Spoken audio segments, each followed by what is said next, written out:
Unusual market activity has raised eyebrows among financial regulators.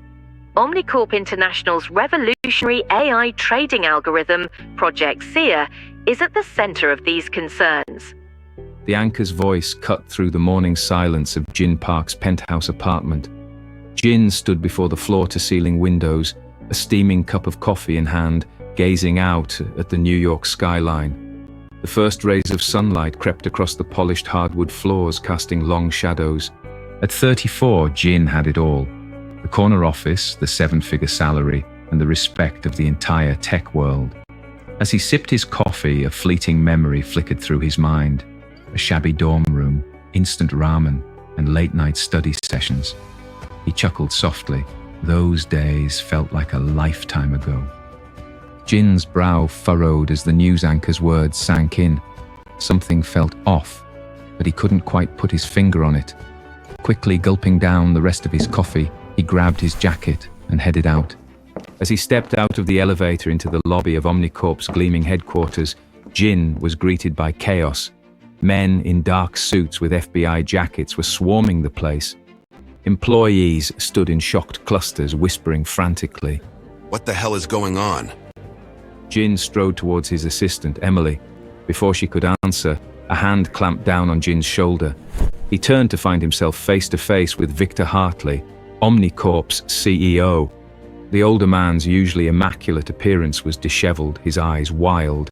Jin, thank God you're here. There's been a terrible mistake. The feds, they think... Mr. Hartley, step away from Mr. Park. Victor's grip on Jin's shoulder tightened momentarily. Then, in a voice so low only Jin could hear, he whispered, I'm sorry, son. It's you or me. Before Jin could process what was happening, Victor raised his voice. Agents, this is the man you want. Jin Park, the mastermind behind Project Seer. The world seemed to tilt on its axis. Jin felt the cold metal of handcuffs snap around his wrists as the agent recited his rights. His mind raced, trying to make sense of the betrayal unfolding before him. Victor, what are you doing? You know I had nothing to do with this. But Victor Hartley had already turned his back, leaving Jin to face the storm alone. The next few hours passed in a blur of interrogation rooms and holding cells. Jin's head spun with accusations of fraud, embezzlement, and market manipulation, crimes he knew he hadn't committed. But as the evidence mounted, a sickening realization dawned on him. He had been set up, and set up thoroughly. When they finally let him go, the scene outside the courthouse was like something out of a nightmare. A sea of reporters surged forward, shouting questions and shoving microphones in his face. Mr. Park, how long have you been defrauding investors? Did you act alone, or was this a company-wide conspiracy? What do you have to say to the thousands of people whose life savings you've destroyed? Jin pushed through the crowd, his lawyer's hand on his elbow, guiding him towards a waiting car. As they drove away, Jin's phone buzzed incessantly with messages and missed calls. He scrolled through them, his heart sinking with each swipe. Don't ever contact me again. How could you do this? I thought I knew you. It's over. Don't try to explain. In the span of a day, his entire life had crumbled to dust. Hours later, Jin sat alone in a holding cell, waiting for his lawyer to return with news of his bail hearing. The cold concrete walls seemed to close in around him as the full weight of his situation settled on his shoulders. His career was in shambles, his reputation destroyed. The media had already tried and convicted him in the court of public opinion. As he stared at the blank wall, Jin's thoughts turned dark. What was left for him now? Years of legal battles, a life sentence to infamy, the shame and disappointment in his sister's eyes. His sister. The thought of her sent a fresh wave of pain through him. How would she manage without his support? Her illness may flare up if she stresses too much. With trembling hands, Jin reached for his shoelaces. If this was how it ended, at least he could choose the terms. As he fashioned a crude noose, a sense of calm washed over him. One last act of control in a world that had spiraled beyond his grasp.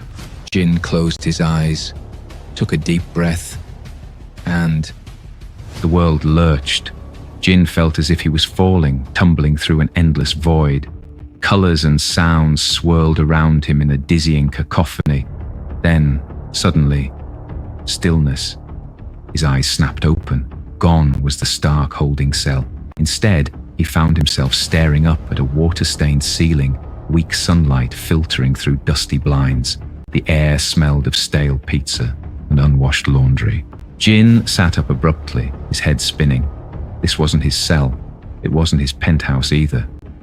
As his eyes adjusted to the dim light, a horrifying realization dawned on him. He knew this place. The cramped space, the rickety bunk beds, the cluttered desks. This was his old dorm room at Lone Star Academy. What the fuck? He cleared his throat, startled by how high-pitched it sounded. Jin scrambled out of bed, nearly tripping over a pile of textbooks. He rushed to the small mirror hanging on the back of the door and gasped at his reflection. Staring back at him was not the polished executive he'd been just moments ago, but a gangly teenager with a bad case of bedhead and the faintest hint of acne. This is impossible. He fumbled for his phone, not the latest iPhone he was used to, but an ancient flip phone. With shaking hands, he opened it. The date glared back at him, September 1st, 2010. No way. No fucking way. A flood of memories rushed through him, memories of a life he hadn't lived yet. Omnicorp, Project Seer, his meteoric rise and catastrophic fall. It felt as real as the scratchy sheets on his dorm room bed. But here he was, 17 again, with his whole life ahead of him. Jin sank to the floor, his back against the door, as he tried to make sense of what was happening. Was this a dream?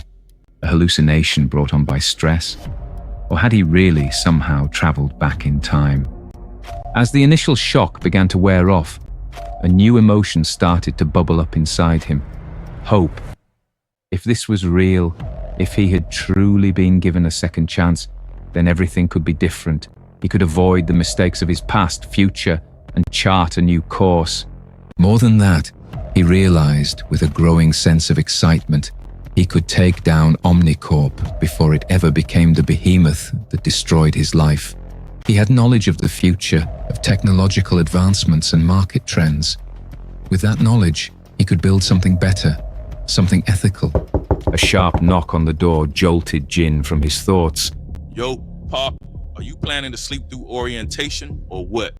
It was Tyler's voice. Tyler Rodriguez, his best friend from high school. The friend he'd lost touch with after graduation, who he'd later heard had struggled to make ends meet. Jin's heart raced. This was it. The beginning of his new life, his second chance. He stood up, took a deep breath and opened the door.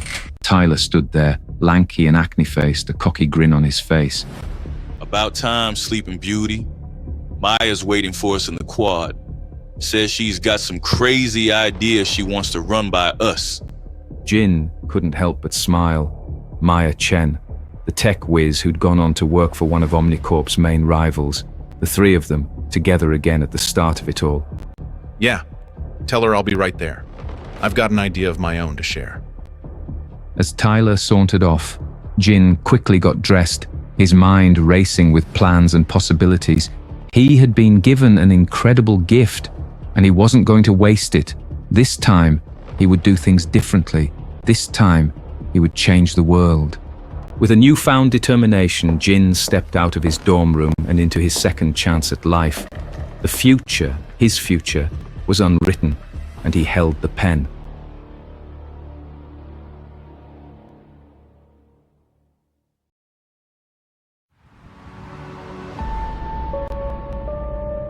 Jin, Tyler, over here! You won't believe what I came up with last night. Maya Chen, a brilliant and energetic young woman, had been Jin's close friend since high school. Her passion for technology and innovative ideas often led to exciting, if sometimes impractical, inventions. Let me guess, another app to solve a problem no one has? Huh? Oh, hey guys. Picture this, an app that predicts what clothes you'll want to wear based on your mood and the weather. Isn't that brilliant? Great. Another reason for you to stare at your phone all day. Because that's exactly what the world needs right now. Oh, shut up, Tyler. You're just jealous you didn't think of it first. Yeah, sounds interesting. Earth to Jin. Hello? You okay? You look like you've seen a ghost. Yeah, sorry. Just nervous about the new year, I guess. Hey, when's our first class again? You're acting weird today, dude. First your voice was all strange, and now you even forgot about the classes in orientation. They were shared in our emails just last week. Lone Star Academy freshmen, gather round for the campus tour. The crisp September air nipped at Jin's face as he followed Maya and Tyler towards the tour group. The familiar surroundings felt surreal, like a vivid dream he couldn't shake. Students milled about, their excited chatter filling the air with a buzz of anticipation for the new school year. As Jin scanned the crowd, he couldn't help but feel a sense of déjà vu, knowing he'd lived this day before, in a life that now existed only in his memories. As they meandered through the campus, Jin found himself torn between amusement and frustration at the outdated technology surrounding them. The tour guide was taking them through different labs and halls. And here's our state-of-the-art computer lab, recently upgraded with the latest Dell desktops. Staring at the guide's proud expression, Jin couldn't help but inwardly shake his own head, thinking of the quantum computers that would be commonplace by 2030. As they walked out of the computer science building, a vivid memory flashed through Jin's mind, a newspaper headline from 2022 announcing a major AI breakthrough made right here at Lone Star Academy. The intensity of the flashback made him stumble. Looking at his strange face, Tyler called him out. Dude, you're white as a sheet. Are you coming down with something? I'm fine, just remembering something. It didn't take long for the guide to conclude the tour as they reached their last stop, the administrative building where students were directed to various offices to complete their registration. Jin found himself in a small, austere room facing a stern-faced advisor who peered at him over wire-rimmed glasses. Without beating the bush, the staff member directly got to the point. Mr. Park, your scholarship is contingent on maintaining a minimum of 3.8 GPA and participating in at least 2 extracurriculars. Any slips, and we'll need to re-evaluate your funding. Is that clear? Even though Jin has already gone through this before, the words still pricked his heart. In the latter half of his previous life, money had been no object. Now, he was back to scraping by on scholarships and his tightly controlled trust fund. I understand. It won't be a problem. As he left the office, a snippet of conversation caught his ear. 2 staff members were chatting by the water cooler. Did you hear about the new business plan competition? Winner gets $10,000 in seed funding. A light bulb went off in Jin's head and his eyes lit up. Here was an opportunity, a chance to start building his empire early, and with the advantage of his future knowledge. But before he could put much thought to it, he was interrupted by the shrill ring of his flip phone. The caller ID displayed the word Uncle. Simply seeing the name made Jin's stomach drop. From the other side, a gruff, heavy voice entered his ears. Jin, it seems your sister's health has taken a turn. Is she okay? Can I see her? The doctors want to try a new treatment, but it's expensive. That's why we need to discuss your trust fund allocation. Without waiting for a response from Jin, his uncle continued. Focus on your studies. We'll have a family meeting next week to discuss finances. Remember, your academic performance directly affects your access to the fund. The call ended abruptly, leaving Jin staring at his phone in shock. Without a second thought, he headed for the campus exit. An hour later, Jin stood in the sterile hospital hallway, his heart pounding. He'd forgotten how much he hated hospitals, the antiseptic smell, the hushed voices, the underlying current of fear and hope. He found his sister's room and hesitated at the door before taking a hold of himself and stepping inside.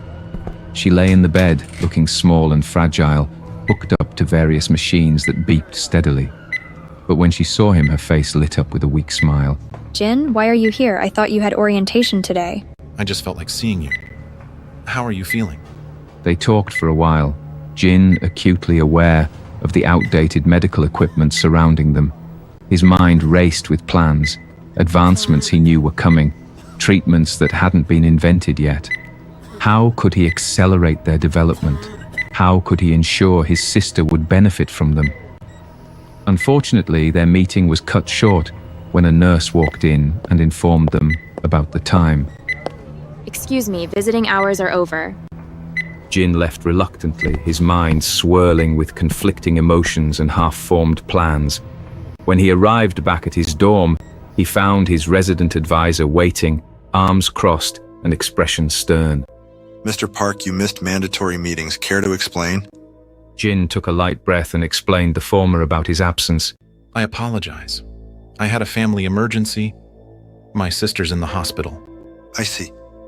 In the future, please inform us before leaving campus. I'll let it slide this time, but consider this a warning. With a simple warning, he let Jin off the hook and sent him to the dorm rooms. Later that night, Jin sat at his desk, the soft glow of his desk lamp illuminating a notebook filled with lists. 1. Immediate problems. Financial constraints. Sister's health. Academic pressure. 2. Future opportunities. Business plan competition, food delivery app concept. 3. Resources, future knowledge, Maya's tech skills, Tyler's charisma. It was now time for him to focus on his future and carve a path for himself and the people he cared about.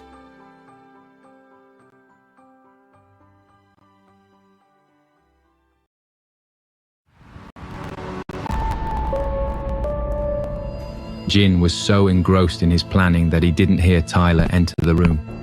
Hey man, you've been weird all day. What's really going on? Jin hesitated, the weight of his impossible situation pressing down on him. But he chose not to reveal anything, rather went in a roundabout direction. Tyler, have you ever felt like you're living the wrong life? Tyler's usual smirk faded, replaced by a look of genuine concern. He pulled up a chair, straddling it backwards. What do you mean? I'm just wondering about the coming years. Yesterday, my sister Anna's condition flared up, and on top of that, you know how my uncle is. Ah, that son of a bitch is only after your money, I tell you. Just a few more years, you have to put up with him and his family. Seeing Jin remaining silent, Tyler couldn't help but reach out and clasp Jin's shoulder. Whatever happens, we've got your back. You, me, and Maya, we're in this together. Always have been, always will be. The simple declaration hit Jin like a punch to the gut. He'd forgotten this. The unwavering loyalty of true friendship, untainted by adult complications. The next day, excited for the plan he had formed the night before, Jin gathered Maya and Tyler in a quiet corner of the campus coffee shop. As soon as they each put their order, Jin directly got the topic without wasting any time. Guys, I've been thinking. What if we created a food delivery app? Food delivery? Isn't that just calling for takeout? Jin shook his head and explained. It's not that simple. What I mean is getting the food delivered to our dorms directly from the restaurants, just like the pizza delivery. What's the problem we're going to solve? The success of your idea depends on that. Okay, hear me out. The whole delivery thing brings huge costs to restaurants, especially the mom and pop ones. They can't afford to have dedicated delivery boys. And there are like hundreds of such small places in the city. And on the other hand, we also have delivery boys and guys looking for part-time jobs who would be willing to work for delivery. I think I am getting your idea. You mean we can be a connection between the two, right? Exactly. You know, that could be pretty cool, especially for lazy college students like yours truly. It would be a coding challenge, but I think I can build a prototype. Maybe start with a web interface and then move to mobile. As the three friends bounced ideas back and forth, Jin felt a surge of hope. This was it. The beginning of something big. Something that could change all their lives for the better. The excitement for the new project was interrupted by a sharp knock on Jin's dorm room door later that evening. Jin opened it to find his uncle standing there, his imposing figure filling the doorframe. The man's expensive suit and carefully styled hair stood in stark contrast to the shabby dormitory surroundings. Uncle, I wasn't expecting you. Clearly. How's the college? Without waiting for a response, his uncle sauntered in. Jin stepped aside, his mind racing. He knew his uncle now, truly knew him, with the clarity of adult hindsight. This wasn't a caring relative. This was a man obsessed with control and money. I hope I'm not interrupting your studies. Not at all. What brings you here? Your aunt and I have concerns, Jin, about your focus, your commitment to the family's future. Just yesterday, you went to the hospital instead of focusing on your studies here. Jin bit back a bitter laugh. The family's future, as if his uncle cared about anything beyond his own bank account. I assure you, Uncle, I'm very committed to my studies and my future. Good, because you should know that your continued access to the trust fund is contingent on your performance. We can't have you squandering opportunities like your father did. Jin felt a flare of anger at the thinly veiled insult to his late father. He took a deep breath, reminding himself that he was dealing with a teenager's emotions in an adult's game. I understand. Was there something specific you wanted to discuss? Well, it's what we talked about on phone the other day. Your aunt and I have been reviewing the fund allocations. Your sister's treatments are costly. We may need to make some adjustments to ensure the family's financial stability. Jin's heart raced. He knew what adjustments meant, cutting corners on his sister's care to pad his uncle's pockets. I see. And what adjustments did you have in mind? Nothing for you to worry about. Just focus on your grades. Remember, Jin, every decision we make is for the good of the family. Jin nodded, his face a mask of compliance while his mind whirled with plans. He couldn't reveal his hand, not yet. Not until he had the means to protect himself and his sister. Of course, Uncle, I won't let the family down. Oh, and Jin, I heard whispers of a business competition. I trust you're not wasting your time on such frivolities? Me? Start a business? No, Uncle, I know my place. My focus is on my studies, just as you've always taught me. Good. Keep it that way. We'll speak more at the family meeting next week. As the door closed behind his uncle, Jin let out a long, shaky breath. The game had changed. He wasn't just building a future now, he was playing defense against a threat he hadn't even realized existed in his first life before it was too late. Just then, Jin's phone buzzed with a text message. His blood ran cold as he read it. Emergency at the hospital. Your sister's condition has worsened. Seconds later, another notification popped up. Business plan competition orientation. Mandatory for all participants. Jin stared at his phone, his heart pounding. Family or future? Sister or success? The choice he made now would set the course for everything to come. With a deep breath, Jin made his decision. He couldn't save his sister or secure their future by playing by his uncle's rules. It was time to change the game entirely. He grabbed his jacket and rushed out the door into the cool night air, his mind already formulating plans within plans.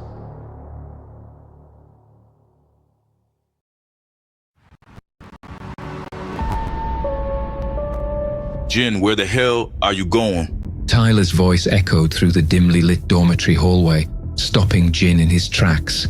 His hand froze on the door handle as he turned to face his friends, Maya and Tyler. I have to go to the hospital. My sister... But what about the orientation? It's mandatory, Jin. We could be disqualified before we even start. I know. But this is my sister we're talking about. I can't just ignore this. Tyler and Maya exchanged a loaded glance, a silent conversation passing between them. All right, here's what we'll do. You go to the hospital and we'll cover for you at the orientation. Yeah, we can handle it. We'll take notes and fill you in later. Just keep us posted, okay? Thanks, guys. I really appreciate this. I'll make it up to you, I promise. As Jin rushed out into the cool night air, his mind raced faster than his feet. The call about his sister, it hadn't happened in his previous life. The implications sent a chill down his spine, colder than the night air whipping around him. Had his actions already started changing the timeline?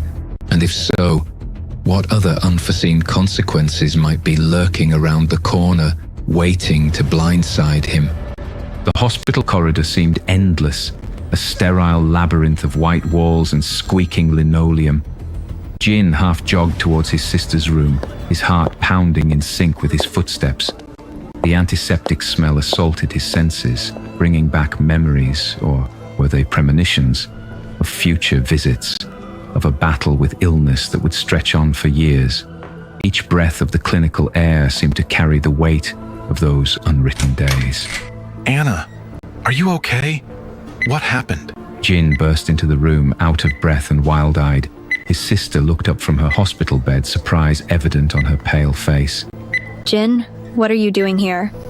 Before Jin could answer, a doctor stepped into the room, clipboard in hand. Mr. Park, I'm Dr. Patel. Your sister had a severe panic attack, but she's stable now. A panic attack? But why? Jin, Aunt Sarah called earlier. She said they're changing something with the trust fund, that my treatments might... She trailed off, unable to finish the sentence. The unspoken words hung in the air, heavy with implication. Jin felt a surge of anger coursing through his veins. He sat on the edge of the bed, taking his sister's hand. The contrast between her fragile, pale fingers and his own steady grip seemed to underscore the gravity of the situation. Anna, listen to me. Don't worry about the trust fund or the treatments, okay? I'm going to take care of everything. But how? You're just starting college. What are we going to do? Hey, have I ever let you down before? Anna shook her head, a small smile forming on her lips. It was a tiny gesture, but to Jin, it felt like the first ray of sunlight breaking through storm clouds. That's right, and I'm not about to start now. You focus on getting better, and let me handle the rest. Deal? Deal? As Jin left the hospital room, he pulled out his phone, finger hovering over his aunt's number. The urge to call her, to demand answers, to unleash his fury was almost overwhelming. But he stopped. No, he couldn't confront her now. He needed to play this smart, to bide his time, until he had the leverage to protect his sister properly. Suddenly, Jin's stomach growled loudly, the sound echoing in the quiet hallway. It reminded him that in all the chaos he hadn't eaten since, well, technically, since 2030. He chuckled darkly at the absurdity of it all, the sound tinged with a hint of hysteria. Across the street from the hospital, a neon sign flickered. Joe's Burger Joint, open late. Jin's feet carried him there almost on autopilot, drawn by the promise of food and normalcy. The place was nearly empty, save for a couple of nurses grabbing a late-night snack. Their hushed conversations and the clink of cutlery provided a soothing backdrop of white noise. Jin approached the counter where a middle-aged man was wiping down the surface. Welcome to Joe's. What can I get you? Double cheeseburger, fries, and a Coke, please. As the man punched in the order, Jin's entrepreneurial mind kicked into gear. Here was an opportunity, a test run for his food delivery idea. The future he knew collided with the present he was living, sparking a moment of clarity. Excuse me, are you the owner? That's right. Joe Mancini, why do you ask? Jin took a deep breath, steeling himself. This was it, his first real-world pitch in this new timeline. The weight of the moment pressed down on him, making each word feel like a Herculean effort. Mr. Mancini, I was wondering if I could talk to you about a business proposition. It's about food delivery. Kid, I'm a little busy right now. Why don't you eat first, and if I have time after the rush dies down, we can talk. Jin nodded, accepting his order number and finding a booth. As he waited for his food, he pulled out his phone, fingers flying as he jotted down ideas. He needed to be prepared. This could be the first step towards building his empire, towards securing a future where he could protect his sister and outsmart his uncle. The glow of the phone screen illuminated his face, casting shadows that seemed to dance with each new idea he typed. He was so engrossed in his planning that he barely noticed the time passing. The burger joint had quieted down, the late-night rush fading to a lull. The soft buzz of the neon signs and the hum of the refrigerators created a cocoon of white noise around him. Jin was startled out of his thoughts by the sound of a tray being set down on his table. Looking up, he saw Joe Mancini himself holding Jin's order. But instead of just dropping off the food, Joe slid into the booth opposite Jin, a curious glint in his eye. The vinyl seat creaked under his weight, the sound seeming to punctuate the moment. All right, kid, you've got my attention. What's this business proposition of yours? As he opened his mouth to speak, Jin knew that what he said next could set in motion a chain of events that would change not just his future, but the future of an entire industry. The weight of that knowledge was both exhilarating and terrifying, settling in his stomach like a lead weight. Mr. Mancini, What if I told you there was a way to dramatically increase your sales without having to hire a single new employee? Joe leaned back, skeptical but intrigued look on his face. The leather of the booth creaked, the sound seeming to underscore the tension of the moment. I'm listening.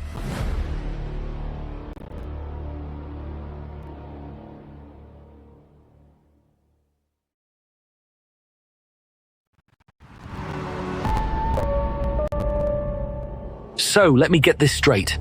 You want to put my menu on some website where people can order food from my restaurant and then you'll have someone deliver it to them? Exactly, Mr. Mancini. But it's not just for your restaurant. We'll partner with multiple places in the area. Customers can browse menus from different restaurants, place their orders, and we take care of the rest. Jin's eyes glinted with enthusiasm, a stark contrast to the late-night weariness that hung in the air of the nearly empty diner.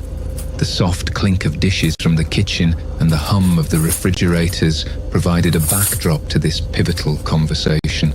And how exactly does this benefit me? Sounds like I'd be losing business to other restaurants. Actually, it's quite the opposite. Think about it. How many customers do you lose because they don't want to leave their homes or offices? With our service, you can reach those customers. Plus, you don't have to worry about hiring delivery drivers or managing that aspect of the business. We handle all of that. But what about the costs? I can't afford to spend a lot of money on some fancy website. Jin smiled, a knowing glint in his eye. He'd anticipated this question, prepared for it like a chess player thinking 3 moves ahead. That's the beauty of it, Mr. Mancini. There's no upfront cost for you. We take a small percentage of each order placed through our platform. So you only pay when making money. It's a win-win. No upfront costs, huh? That does sound interesting. But how do I know this isn't just some pipe dream? You're just a kid after all. Jin felt a twinge of frustration at being dismissed due to his apparent age. The weight of his future knowledge pressed down on him, a secret burden he couldn't share. I understand your concern, Mr. Mancini. That's why I'm proposing a trial run. Let us set up the system for your restaurant for a month. If you don't see an increase in orders and revenue, we'll walk away, no strings attached. But if it works... If it works? If it works, you'll not only continue with us, but also introduce us to other restaurant owners you know. Help us expand our network. What do you say? Joe was silent for a long moment, his eyes studying Jin intently. The ticking of the wall clock seemed to grow louder, marking each second of this crucial decision. You know what, kid? You've got a great attitude. I'll give you that. All right, I'll bite. We can do a few months trial, but I want to see results, you hear? Jin's face broke into a wide grin, triumph surging through him. This was it. The first step towards building his empire in this new timeline. You won't regret this, Mr. Mancini. I promise you, this is going to change everything. As they shook hands to seal the deal, the energy in the diner seemed to shift, as if the universe itself was acknowledging this pivotal moment. I'll have my team start working on setting everything up right away. We'll be in touch soon with more details. Looking forward to it, kid. And hey, good luck with that business competition you mentioned. Sounds like you've got a real shot. Jin's smile faltered for a moment as he remembered the orientation he'd missed. Reality came crashing back, a stark contrast to the elation of moments before. Right, the competition. Thanks, Mr. Mancini. I'd better get back to campus. As Jin left Joe's burger joint, his mind was already racing with plans and possibilities. The cool morning air nipped at his face, but he barely noticed, lost in thought. It wasn't until he reached the campus gates that the reality of his situation came crashing back. Maya and Tyler were waiting for him, their faces a mix of relief and concern. The golden light of dawn cast long shadows across the campus lawn, creating a dramatic backdrop for the confrontation to come. Jin, where have you been? We've been trying to reach you all night.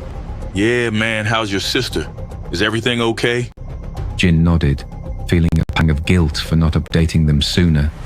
The weight of his dual lives, his past future and his current present, pressed down on him. She's all right. It was a false alarm, thankfully. But guys, you won't believe what happened after Jin, we need to talk about the orientation. Right, the orientation. How did it go? Were you able to cover for me? Tyler and Maya exchanged a glance. We tried, man. We told them you had a family emergency, but... But what? Maya took a deep breath, her face etched with disappointment and concern. The program director wasn't having it. He said all team members had to be present, no exceptions. Jin, I'm sorry, but we've been disqualified from the competition. Jin felt as if he'd been punched in the gut. The world seemed to tilt on its axis, his carefully laid plans crumbling around him. No, there has to be some mistake. We can't be disqualified over something like this. It was a legitimate emergency. We know that, but the rules are pretty clear. All team members must attend the orientation, no exceptions. Jin's mind raced. This hadn't happened in his previous life. How could one small change have such drastic consequences? The butterfly effect of his actions was spinning out of control. We need to talk to someone. The program director, the student president, whoever's in charge. This isn't fair. Look, man, maybe we should just let it go. There'll be other opportunities. No, we're not letting this go. Come on, we're going to sort this out right now. Without waiting for a response, Jin started marching towards the student union building, Maya and Tyler hurrying to keep up. The early morning campus was coming to life around them, oblivious to the drama unfolding. As they entered the building, they saw a group of students gathered around a bulletin board, excitedly discussing the upcoming competition. The buzz of conversation felt like a personal affront to Jin, a reminder of what they'd lost. Excuse me, are you the student president? A student turned, eyeing Jin with a mixture of curiosity and amusement.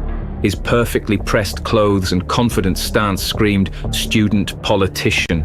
That's right, Alex Thompson. And you are? Jin Park, I need to talk to you about the business plan competition. There's been a mistake.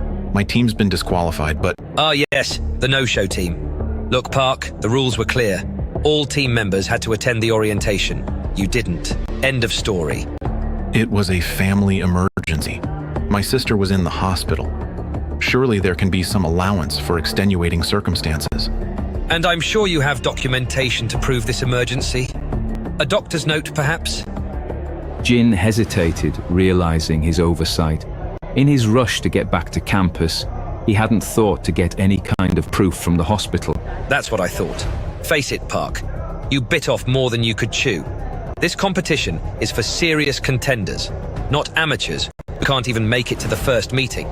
Jin felt a surge of anger, his future knowledge and experience chafing against this undeserved dismissal. We are serious contenders. Our idea could revolutionize the food delivery industry. We already have a restaurant owner willing to partner with us for a trial run. You can't just disqualify us without even hearing our pitch. Oh, I can't. Can I? Well, let me make something very clear to you, Park. Not only is your team disqualified from this competition, but I'm going to make sure you're banned from participating in all future competitions. You can't do that. Alex turned his cold gaze on her, a cruel smile playing on his lips. The air in the room seemed to freeze, tension crackling like electricity. Actually, I can. And it's not just Park who's facing this ban. It extends to you two as well. Jin felt his heart pounding in his chest. This was worse than he could have imagined. Not only was he jeopardizing his own future, but he was dragging his friends down with him. However, I'm feeling generous today, so I'll give you an out. Alex's gaze shifted from Jin to Maya and Tyler, his eyes glinting with cruel amusement. The air in the room seemed to thicken, charged with the weight of his next words. You two can still participate in this and future competitions on one condition. What condition? It's simple, really. All you have to do is break away from your team. Ditch Park here, and you're free to form a new team or join existing ones. What do you say? Maya and Tyler exchanged a glance, their faces as unreadable as stone. The silence stretched between them, thick and heavy, filled with unspoken words and impossible choices. The distant sound of students chattering and lockers slamming seemed to fade away, leaving only the thunderous beating of Jin's heart. Alex cleared his throat, his voice dripped with condescension and barely concealed triumph. Well, what's it going to be? Stick with Park and kiss your entrepreneurial dreams goodbye? or make the smart choice and save your own futures.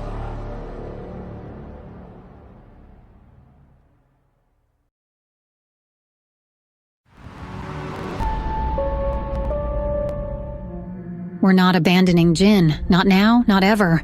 The words hung in the air, sharp and clear as a tense atmosphere. Alex's smug smile faltered for a moment, his confidence visibly shaken by Maya's unwavering loyalty. That's right, we're a team. If Jin's out, we're all out. Jin felt a surge of emotion, a potent cocktail of gratitude and guilt washing over him. He hadn't expected this level of loyalty, especially knowing the consequences they'd face. The fluorescent lights of the hallway seemed to flicker, casting shifting shadows across the faces of his friends, highlighting the determination etched in their features. Fine. Have it your way. You're all banned from participating in any future competitions. Don't say I didn't give you a chance. As Alex turned to leave, his designer shoes squeaking on the polished floor, Jin felt a surge of defiance rise within him. This isn't over, Thompson. You haven't heard the last of us. Oh, I think I have. As Alex's footsteps faded away, Jin turned to his friends, his face a mask of concern and determination. The weight of their sacrifice pressed down on him like a physical force. Guys, I don't know what to say. You didn't have to do that. Of course we did, Jin. We're in this together, remember? Yeah, man, we believe in this idea. We believe in you. So what if we can't participate in some school competition? We'll find another way. Jin felt a lump forming in his throat. In his previous life, or was it his future life, he had lost touch with these two. He'd forgotten how truly remarkable they were. The memory of their future estrangement clashed violently with the loyalty they were showing now, creating a dissonance that threatened to overwhelm him. Thank you. I promise I won't let you down. As they walked out of the student union building, the weight of what had just happened began to settle in. The bright sunlight outside seemed at odds with the gravity of their situation. They were effectively shut out of the official channels for student entrepreneurship. The competitions, the networking opportunities, the potential funding, all of it was now as distant as the future Jin had left behind. So, what's our next move? They found a quiet spot under a large oak tree on the campus lawn. The dappled sunlight filtering through the leaves created a pattern on the grass, a visual representation of the complex web of decisions and consequences Jin found himself navigating. We forge ahead. Competition or no competition, we're going to make this food delivery app a reality. Agreed. But we're going to need funding. How are we going to manage that without the competition prize money? Jin smiled, a plan already forming in his mind. The pieces of the puzzle were starting to fall into place, guided by his knowledge of a future that hadn't happened yet. Leave that to me. I have an idea, but I need to make a trip home this weekend. In the meantime, we need to focus on developing our product. I can start working on the app design. I've been taking that mobile development course, remember? Perfect. Tyler, can you start researching the legal aspects? We need to make sure we're covered in terms of liability, especially when it comes to food safety regulations. You got it, boss. I'll hit the law library first thing tomorrow. As his friends started discussing the technical aspects of their project, Jin felt a renewed sense of purpose. Yes, they had been dealt a significant blow, but they weren't out of the game, not by a long shot. The future he remembered was already changing, reshaping itself around the decisions they were making now. Later that evening, as Jin was preparing for bed, his phone buzzed with a message. The soft glow of the screen illuminated his face in the darkened dorm room. Kid, I've been thinking about your proposal. I talked to a couple of my restaurant owner friends. They're interested in hearing more. Let's set up a meeting next week. Bring your A game. Jin couldn't help but grin. Things were starting to fall into place. He quickly typed out a response confirming the meeting and thanking Joe for the opportunity. As he set his phone down, Jin's mind wandered to the upcoming weekend and his planned trip home. He knew he needed to secure funding, and he had a pretty good idea of where he could get it. The only question was whether he could convince his uncle to part with the money. The next few days passed in a blur of activity. Between classes, Jin, Maya, and Tyler worked tirelessly on their project. The library became their second home, the smell of old books and the soft glow of laptop screens a constant backdrop to their hushed discussions and brainstorming sessions. By the time Friday rolled around, Jin felt a mixture of excitement and apprehension about his trip home. He had rehearsed his pitch to his uncle countless times, trying to anticipate every possible objection. The stakes were higher than ever before. Hey man, you sure you don't want us to come with you? Moral support and all that? Thanks, but I think this is something I need to do alone. Family dynamics and all that, you know? All right, but keep us posted, okay? And good luck. We're counting on you, Mr. Future Tech Mogul. The bus ride home seemed to take forever, each mile bringing Jin closer to a confrontation he both dreaded and knew was necessary. As the familiar streets of his hometown came into view, Jin steeled himself for what was to come. The weight of his future knowledge pressed down on him, a constant reminder of what was at stake. Jin arrived at his uncle's house late in the evening. The lights were on, and he could see movement behind the curtains. Taking a deep breath, he rang the doorbell. The sound echoed through the house, each chime seeming to count down to a moment of truth. Jin, what are you doing here? Is everything all right? Everything's fine, Aunt Sarah. I just need to talk to Uncle about something important. Is he home? Is that Jin I hear? Jin walked into the living room where his uncle sat in his favorite armchair, a glass of whiskey in hand. The amber liquid caught the light, glinting like the future possibilities that hung in the balance. This is unexpected. What brings you home on a weekend? Shouldn't you be studying? Actually, I'm here to talk business. Business? What kind of business could a college freshman possibly have to discuss? Jin leaned forward, his eyes locked on his uncle's. The moment of truth had arrived. Everything he had been working towards, everything he hoped to change, hinged on the next few minutes. The kind of business that could change everything. I have a proposition for you, Uncle. One that could be very profitable for both of us. I'm listening. And with that, Jin launched into his pitch, his words carrying the weight of a future not yet written. As he spoke, laying out his vision for the food delivery app and the potential for exponential growth, he could see the skepticism in his uncle's eyes slowly giving way to curiosity, and then to genuine interest.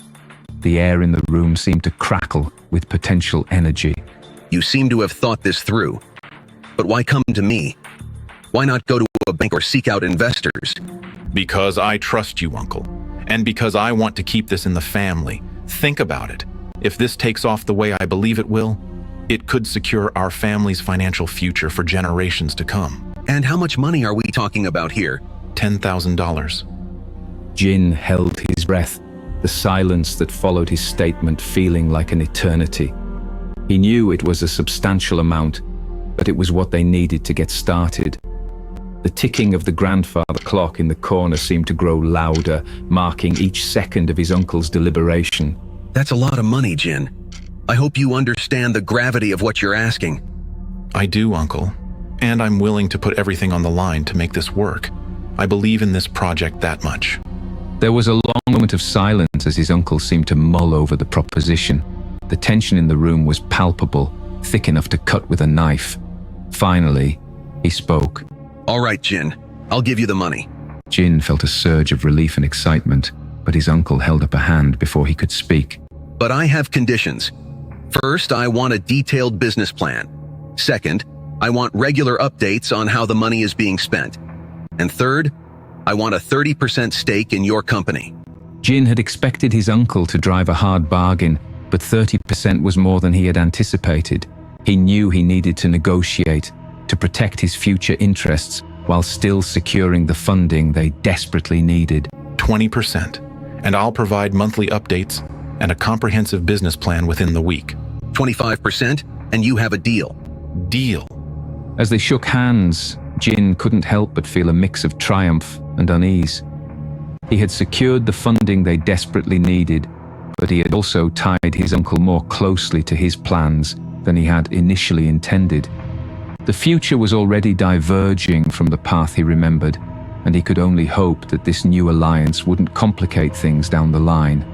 Also, I want you to meet someone tomorrow. My son, your cousin Andrew, is in town. He's starting a business of his own, and I think you two could learn from each other. Jin felt a jolt of surprise. He had almost forgotten about Andrew. In his previous life, he had barely known his cousin. Now, it seemed, their paths were about to intersect in a significant way. The introduction of this new player threatened to upset the delicate balance of Jin's carefully laid plans. Of course. I look forward to meeting him.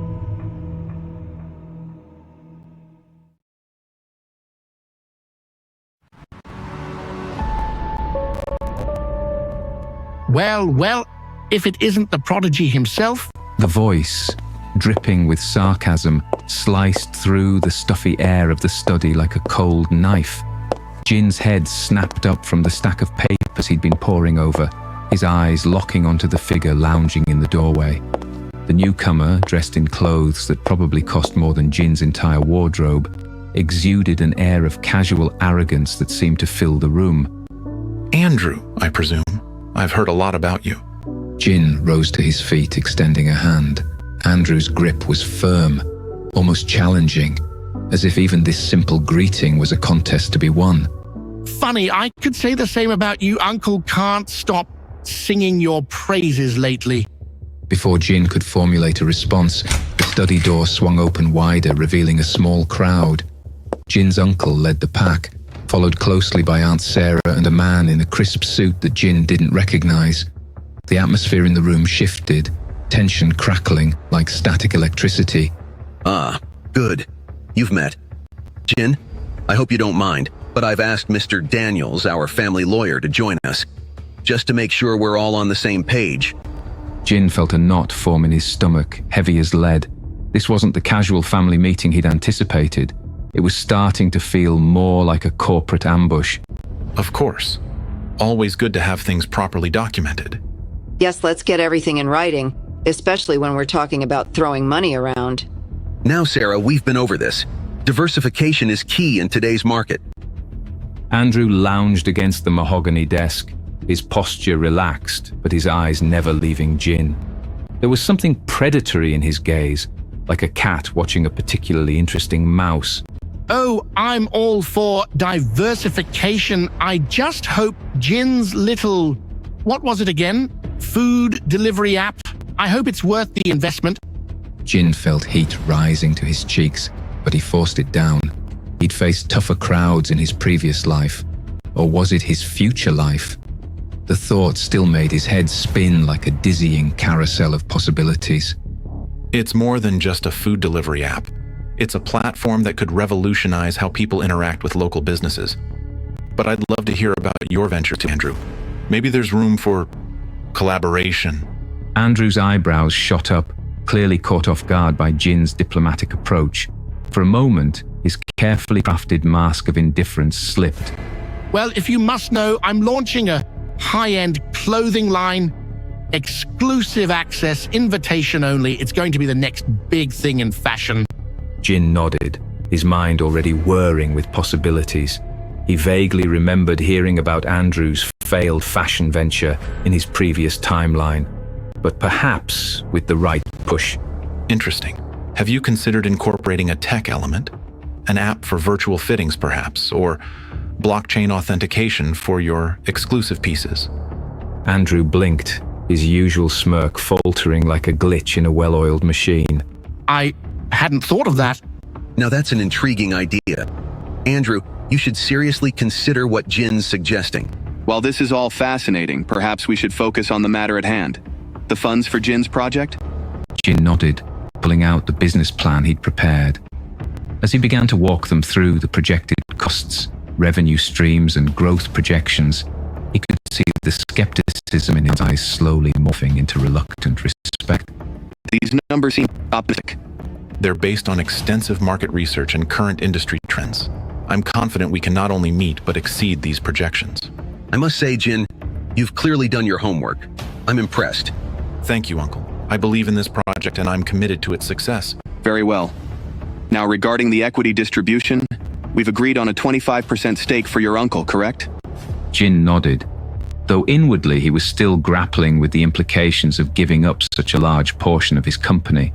It felt like selling a piece of his future, but he knew he needed both the funding and his uncle's support. Hold on a second, if we're talking about family investments, shouldn't I get a piece of this too? Jin felt his heart rate spike, a sudden rush of adrenaline flooding his system. This was an unexpected complication, one that could throw a wrench in his carefully laid plans. Andrew, we've already discussed your funding. This is a separate matter. But Dad, you always say we should diversify. What if I want to invest in Jin's company? Jin's mind raced, searching for a way to navigate this sudden turn of events. Then, an idea struck him, one that could potentially solve multiple problems at once. Actually, I might have a proposition that could work for everyone. He took a deep breath, knowing that his next words could alter the course of not just this meeting, but potentially his entire future. The room fell silent, all eyes turning to Jin with a mix of curiosity and suspicion. What if, instead of direct investment, we look at this as a potential collaboration? Andrew, you're launching a high-end clothing line. What if we integrated a feature in my app that caters specifically to your clientele? Exclusive restaurant deliveries for customers of your clothing line. It could be a unique selling point for both our businesses. The room fell silent as everyone processed Jin's suggestion. Andrew's eyes narrowed, but Jin could see the gears turning in his head. Go on. Think about it. Andrew's clothing line is all about exclusivity, right? Well, what if owning his clothes didn't just get you a great outfit, but also access to a curated list of high-end restaurants that deliver only to his customers? It's not just clothes anymore. It's a lifestyle. And your app would handle all the logistics? Exactly. We'd create a special section in the app just for Andrew's customers. They get the convenience of food delivery with the added prestige of exclusivity. And Andrew's brand gets an additional value proposition. This could work. It's innovative. It's synergistic. It's a gimmick, but I suppose it could be a profitable one. This does change things. We'd need to draw up a new agreement, possibly create a joint venture. Hold on, this is all moving a bit fast.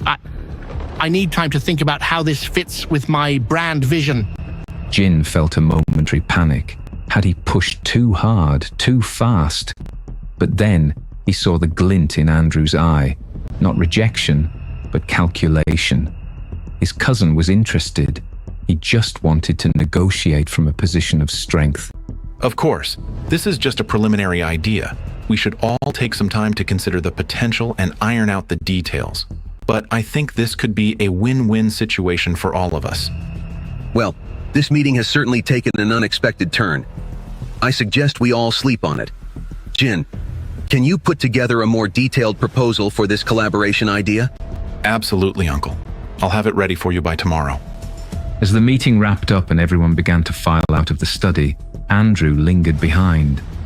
He approached Jin, his earlier hostility replaced by a grudging respect. You're not quite what I expected, cousin. This idea of yours, it has potential, but don't think for a second that I'm going to let you call all the shots. I wouldn't dream of it. This is a partnership, Andrew. If we do this, we do it together. Together then, this should be interesting.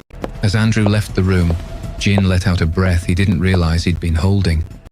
Managed to turn a potential disaster into an opportunity, but he knew the real work was just beginning. He pulled out his phone, fingers flying over the keys as he messaged Maya and Tyler. Guys, we need to talk. Things just got a lot more complicated and a lot more interesting.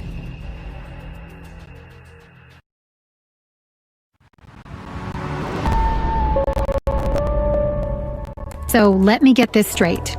We've got the funding, we've got a potential partnership with your cousin's fashion line, and now we need to actually build this thing? Exactly. And we need to move fast. The sooner we can get our platform up and running, the better our chances of success.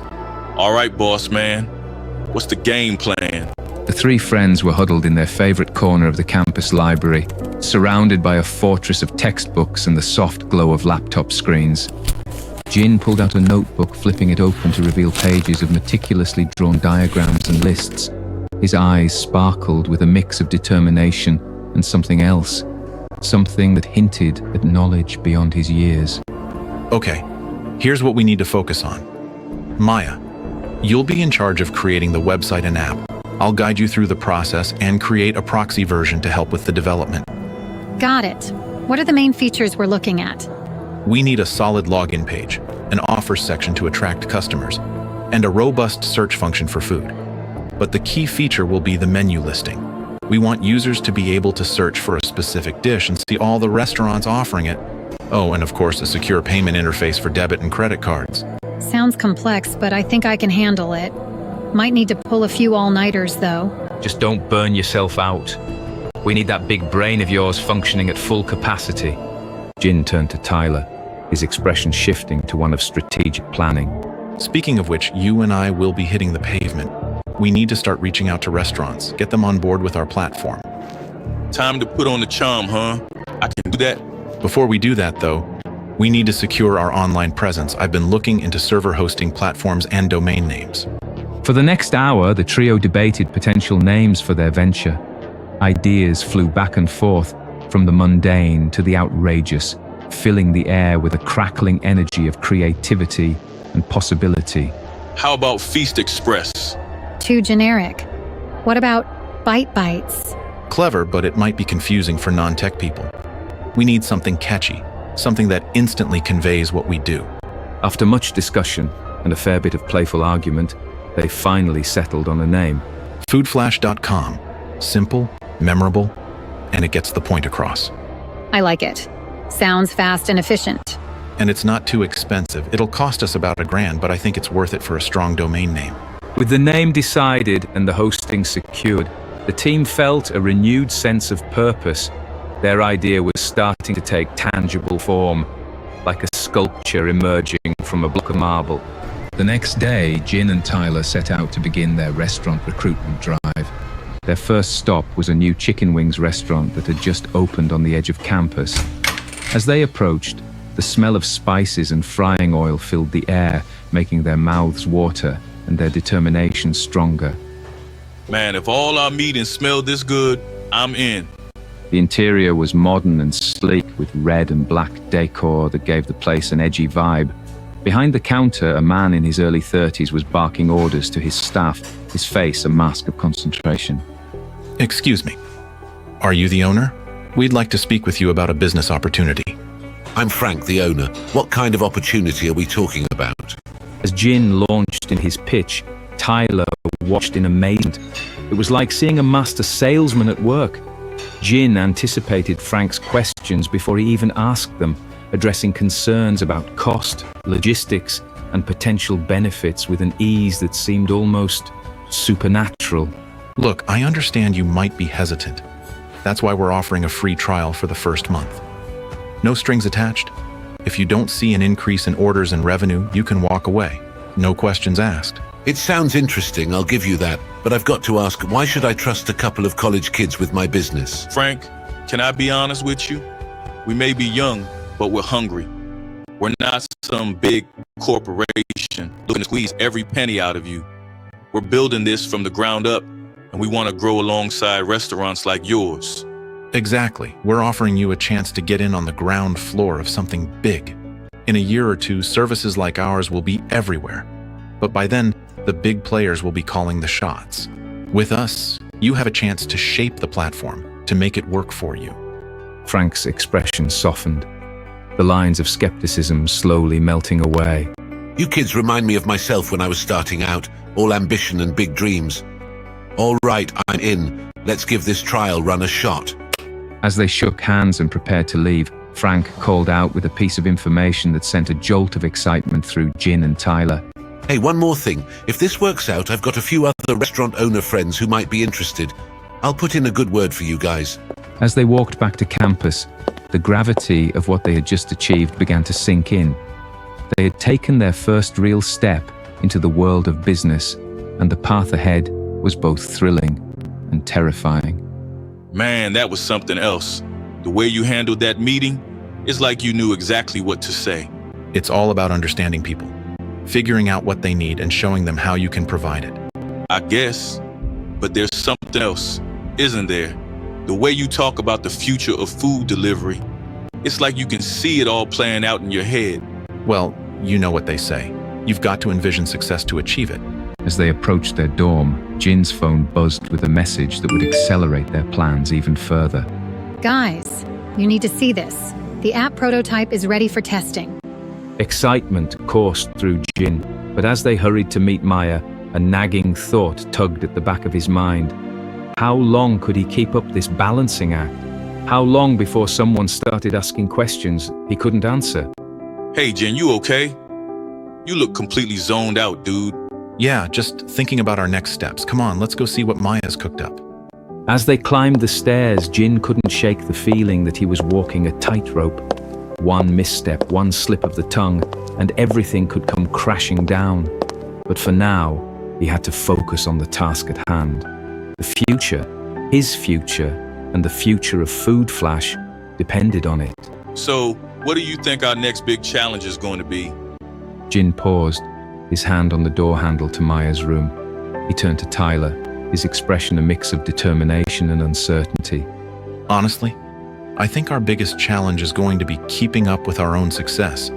Because if my instincts are right, things are about to move very, very fast.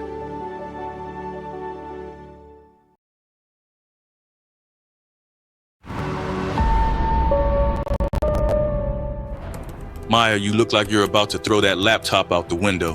What's up? This app development is driving me crazy. Jin, I don't know how you envisioned all this, but the current tech just isn't cooperating.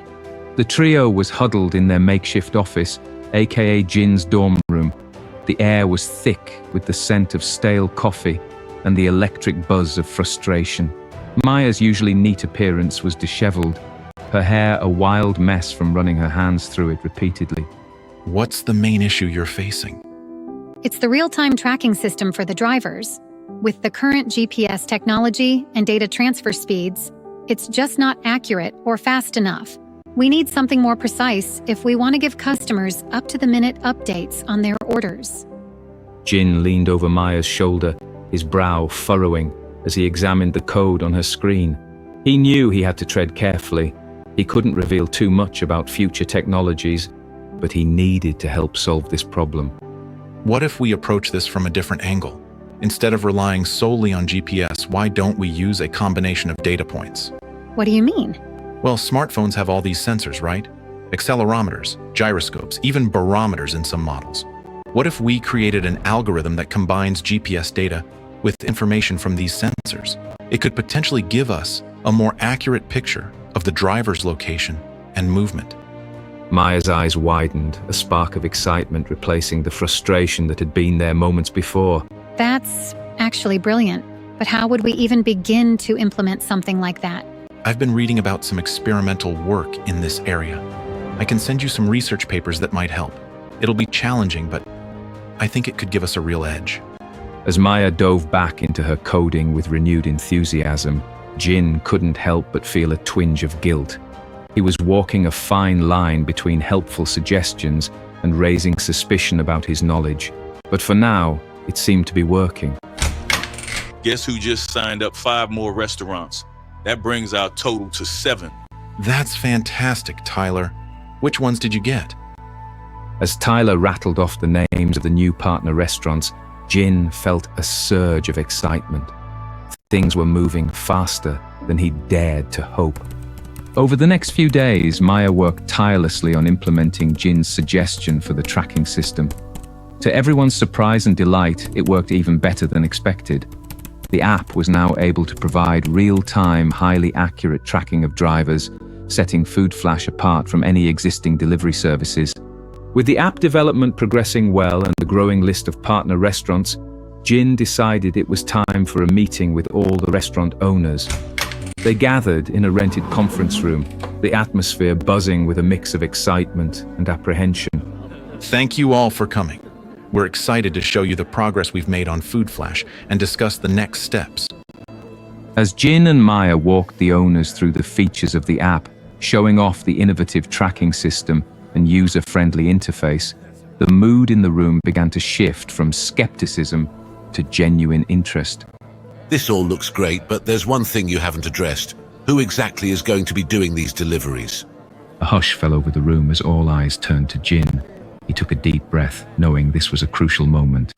Well, gentlemen, you're looking at them. The three of us will be starting as the delivery drivers ourselves. You three? College kids? No offense, but how can you manage that with your studies? It's a valid question. We've worked out a schedule that allows us to balance our academic responsibilities with this business. And as we grow, we'll be hiring and training additional drivers. But we wanted to start this ourselves, to understand every aspect of the business and ensure quality service from day one. Look, I'll be honest, this whole thing still seems a bit risky to me. But you kids have shown more drive and innovation than I've seen in a long time. And since there's no upfront cost to us, I say we give them a shot. What do we have to lose? A chorus of agreement followed, and Jin felt a wave of relief wash over him. They were in. The next few weeks were a whirlwind of activity. Jin, Maya, and Tyler found themselves juggling classes, app development, and food deliveries. It was exhausting work, but exhilarating too. They were building something real, something that was already starting to make a difference. To their surprise and delight, they found themselves earning substantial tips. Customers were impressed by the app's accuracy and the speed of delivery, and word began to spread quickly across campus and beyond. By the end of the first month, Food Flash had gained significant traction. Jin had officially registered the company, hired legal aid to ensure they were complying with all regulations, and most impressively, expanded their restaurant partnership to over 30 establishments. As he interviewed potential drivers, Jin couldn't help but feel a sense of déjà vu. This was how it had started in his previous life. Or was it his future life? The lines were beginning to blur. It was a crisp autumn morning when Jin received an unexpected summons. He was in the middle of a driver orientation when his phone buzzed. It was a text from Maya. "Emergency. Dean's office. Now." Jin's heart sank as he hurried across campus. He found Maya and Tyler waiting outside the administration building, their faces grim. What's going on? This can't be happening. All our hard work. Tyler wordlessly handed him an official-looking letter. Jin scanned it quickly, his worst fears confirmed.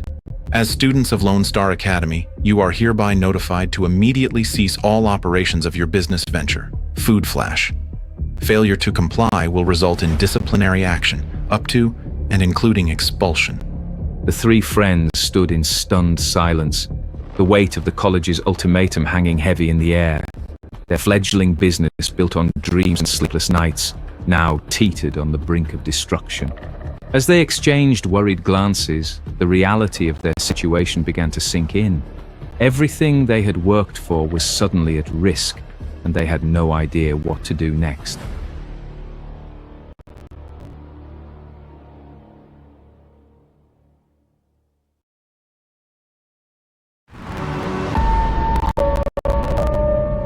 You can't be serious.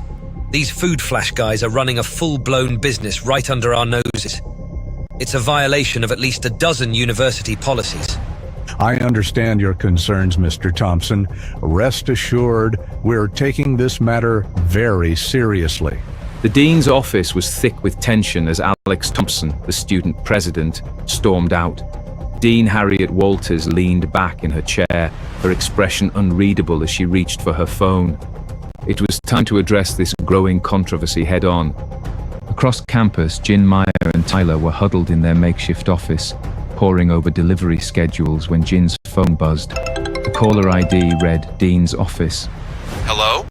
Mr. Park, I need you and your associates in my office, immediately. The walk to the administration building felt like a march to the gallows.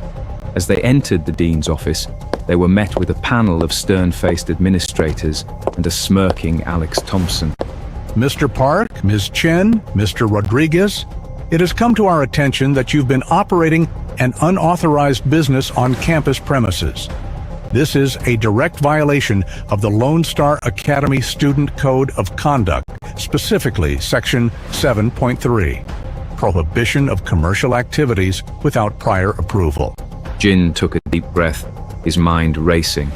He knew he had to tread carefully. Dean Walters, members of the board, if I may speak? At the dean's nod, Jin continued, choosing his words with precision. Food Flash isn't just a business. It's an extension of our academic project for Professor Simmons' Entrepreneurship 301 class. We're applying the principles we've learned in a real-world context. That's ridiculous. They're making money off this. Internships and co-op programs often involve paid work. How is this any different? We're gaining practical experience while providing a valuable service to the campus community. Mr. Park, can you elaborate on how this aligns with your academic curriculum? Jin nodded, silently thanking his future self for the knowledge he was about to leverage. Certainly. In fact, similar programs exist at several top universities. MIT's Delta V program, for instance, allows students to build startups as part of their education. Stanford's StartX Accelerator is another example. The board members exchanged glances, clearly unfamiliar with these programs that, in this timeline, didn't yet exist. While Mr. Park's examples are intriguing, I can confirm that their initial concept was indeed part of a class project. However, the scale of their current operations goes beyond what was originally proposed. Thank you, Professor. Mr. Park, while your argument has merit, the fact remains that you did not seek proper approval before scaling up your operations. This is a serious matter. Jin felt a flicker of hope. They weren't being shut down outright. We understand, Dean Walters. We should have approached the administration before expanding. We're more than willing to work with the university to ensure we're in compliance going forward. After a tense deliberation, Dean Walters delivered their verdict. Mr. Park, Ms. Chen, Mr. Rodriguez, in light of the academic nature of your project, we've decided not to demand an immediate shutdown. However, you will be placed on probation. You may continue operations under strict university oversight. Any further violations will result in immediate expulsion. Is that clear? The trio nodded, relief washing over them. As they left the office, Jin knew the challenges were far from over. The next day, Jin found himself in the office of Sarah Goldstein, a local attorney specializing in business law. The office smelled of leather and old books, a testament to the lawyer's experience. Mr. Park, you're in a precarious position. Operating a food delivery service comes with a host of legal considerations you may not have anticipated. Such as? First, there's the matter of liability insurance. If one of your drivers gets into an accident while making a delivery, you could be held responsible. Then there's the question of whether your drivers are employees or independent contractors. That affects your tax obligations and labor laws. Jin's head was spinning. He had known about these issues in a general sense from his future knowledge, but the specifics in this time period were overwhelming. What do you recommend? Well, first things first. We need to draft proper contracts for your restaurant partners and drivers. Then we'll need to apply for the necessary permits and licenses. I'd also suggest implementing a comprehensive food safety training program for your drivers. Over the next few weeks, Jin and his team worked tirelessly to bring Food Flash into compliance. They drafted detailed contracts, applied for permits, and implemented rigorous food safety protocols. Jin, these food safety regulations are insane. How are we supposed to keep hot food hot and cold food cold during delivery? We'd need some kind of high-tech, temperature-controlled containers. What if we did exactly that? High-tech containers? Isn't that a bit beyond our budget? Not necessarily. What if we designed insulated bags with built-in temperature sensors? We could link them to the app, giving customers real-time updates on their food's temperature. That's brilliant. But how do we make something like that? Leave that to me. When the health inspector arrived a week later, he was visibly impressed by Food Flash's setup. I've got to say, I've never seen this level of attention to food safety from a delivery service. These temperature monitoring bags are cutting edge. This is our top priority, sir. We believe in going above and beyond the current. As the inspector left, giving them a glowing report, Jin felt a sense of accomplishment. They had not only overcome a major hurdle, but had set a new standard in the industry. To Jin, our resident genius. Seriously, man, how do you come up with this stuff? Just trying to stay ahead of the curve, I guess. You know, Jin, sometimes it's almost like you can see the future or something. Jin froze for a moment, then forced a smile. Nah, just a good imagination. Hey, speaking of the future, we should start thinking about our expansion plans. I have a feeling things are about to get really interesting. As his friends launched into an excited discussion about potential new markets, Jin sat back, lost in thought. They had overcome this challenge, but he knew there were many more to come. The future was changing in ways he hadn't anticipated, and he couldn't help but wonder, how long could he keep navigating these waters without revealing the truth about his extraordinary journey through time?